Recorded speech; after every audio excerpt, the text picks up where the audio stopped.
Teaching is a noble profession that shapes character, caliber and future of an individual.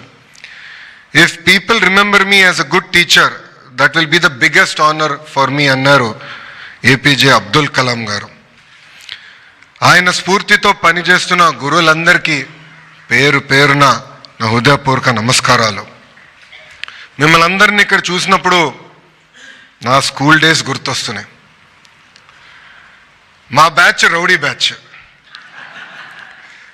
గోల batch, మేమందరం back benchers. కానీ నేను back bench నుంచి Stanford ఎట్లా వెళ్ళాలని మీ అందరికీ డౌట్ రావచ్చు. దానికి కారణం నా జీవితంలో గురువులు చూపించిన దారి. నా స్కూలింగ్ అంతా నేను హైదరాబాద్లో భారతీయ విద్యాభవన్లో చేశా. చెప్పే కదా మాది గోల బ్యాచ్ అని. మంజుల మేడం గారు అని ఉండేవారు, గట్టిగా 2 పీకి మమ్మల్ని డిసిప్లిన్ చేసేవారు. దాని తర్వాత మా ప్రిన్సిపల్ రమాదేవి మేడం గారు ఉన్నారు. మేడం గారు ఆధ్వర్యంలో నేను వైస్ ప్రిఫెక్ట్ అయ్యి ఒక డిసిప్లిన్, పట్టుదల, మొత్తం ఒక స్కూల్ని ఎట్లా నడిపించాలనేది మేడం గారు నేర్చుకున్నా. మనందరం స్కూల్స్లో ఈ మధ్యన బ్రిడ్జ్ కోర్సెస్ గురించి మాట్లాడుతున్నాం. అంటే ఏజ్ అప్రాప్రియేట్ లెర్నింగ్ అవ్వట్లేదు, పిల్లలకి బ్రిడ్జ్ కోర్సెస్ కావాలని. I'm a recipient of bridge course. నేను ఇంటర్కి వచ్చినప్పుడు కొన్ని ఫండమెంటల్స్లో నేను వీక్గా ఉన్నానని గౌరవ ముఖ్యమంత్రి గారు నారాయణ్ సార్ని పిలిచి, మా వాడు ఇంకొన్ని ఫండమెంటల్స్లో వీక్గా ఉన్నాడు, నేర్చుకోవాల్సిన అవసరం ఉందంటే నారాయణ్ సార్ నాకు ఆ బ్రిడ్జ్ కోర్స్ నేర్పించిన వ్యక్తి. వాస్తవంగా ఆ 2 సంవత్సరాలు నా జీవితాన్ని మార్చేసింది. దాని తర్వాత నేను ఎస్ఐటి రాశాను, కార్నిగీ మెలన్ యూనివర్సిటీకి వెళ్ళా. అక్కడ రాజిరెడ్డి గారు ఆధ్వర్యంలో నేను చదువుకున్న వ్యక్తి. రాజిరెడ్డి గారు నాకు అయితే ఫస్ట్ సెమిస్టర్ బాగా గుర్తు, ఎందుకంటే మొదటిసారి ఇంటి నుంచి దూరంగా ఉన్నా. కనీసం టైంకి హెయిర్ కట్ కూడా చేయాలని నాకు తెలియలే, ఎందుకంటే ఇంట్లో ఉంటే అమ్మ చేయించేవారు అన్నీ. అలాంటిది రాజిరెడ్డి గారు క్రెడిట్ సిస్టమ్ అంటే ఏంటి, సెల్ఫ్ డిఫైన్డ్ మేజర్ అంటే ఏంటి మొత్తం నేర్పించి ఈరోజు నేను మీ ముందల ఒక విద్యాశాఖ మంత్రిగా నిలబడుతున్నానంటే దానికి కారణం ఈ నలుగురు అని ఈ సభాముఖం తెలియజేస్తున్నా.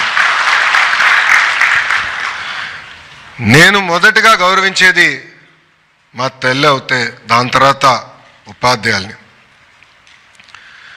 నేను విద్యాశాఖ మంత్రి అయిన తర్వాత ఫీల్డ్లో ఉపాధ్యాయులు చేస్తున్న మంచి పనులు గుర్తించి వాళ్ళని నేను పిలుచుకుని వారానికి ఒకరితో కూర్చుని ఎలా ప్రభుత్వ విద్యా వ్యవస్థని మెరుగుపరచాలని వాళ్ళతో నేను చర్చిస్తాం కూడా జరుగుతుంది.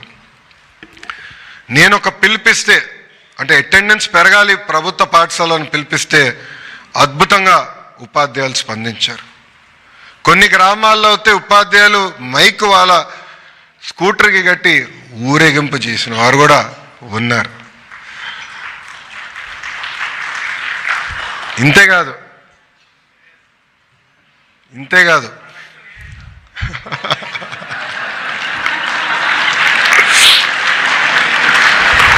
గట్టిగా చప్పట్లు కొట్టాలండి, కష్టపడ్డారు.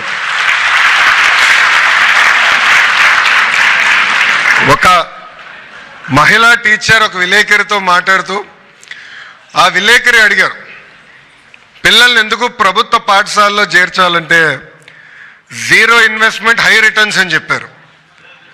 ఆ విలేకరికి అర్థం అవ్వలా. ఏంటి సార్ కొంచెం ఎక్స్ప్లెయిన్ చేయండి మేడం అంటే, ప్రైవేట్ స్కూల్లో అయితే బ్యాగ్స్కి పుస్తకాలకి డబ్బులు కట్టాల్సిన అవసరం ఉంటుంది, కానీ మా ప్రభుత్వ పాఠశాల మొత్తం ప్రభుత్వమే మీ పిల్లల భవిష్యత్తు కోసం మీ ఖర్చు పెడుతుంది. అంతేకాకుండా అద్భుతమైన క్వాలిఫైడ్ టీచర్స్ మా దగ్గర ఉన్నారని కూడా మేడం గారు గర్వంగా చెప్పే పరిస్థితి. గౌరవ ముఖ్యమంత్రి గారికి నేను ఈరోజు తెలియజేస్తున్నా, సార్ మీ నాయకత్వంలో ఆంధ్ర రాష్ట్ర చరిత్రలో బహుశా మొదటిసారి